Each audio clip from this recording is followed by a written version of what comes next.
الحمدللہ رب العالمین والصلاة والسلام علی سید المرسلین اما بعد فاعوذ باللہ من الشیطان الرجیم بسم اللہ الرحمن الرحیم۔ حمران بن ابان کی روایت ہے کہ میں حضرت عثمان کے لیے طہارت کا پانی رکھا کرتا تھا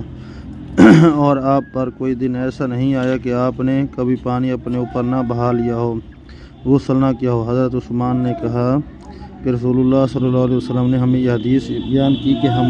ہماری اس نماز سے فارغ ہونے کے بعد مؤثر نے کہا کہ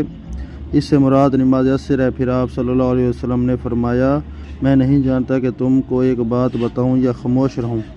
ہم نے عرض کیا، یا رسول اللہ صلی اللہ علیہ وسلم، اگر وہ بھلائی کی بات ہے تو ہمیں سے بیان فرمائیں، اگر اس کے علاوہ ہے تو اللہ اور اس کا رسول ہی بہتر جانتے۔ تو آپ صلی اللہ علیہ وسلم نے فرمایا،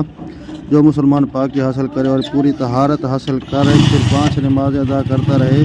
تو یہ نماز اپنے درمیانی اوقات میں ہونے والے گناہ کا کفارہ ہے۔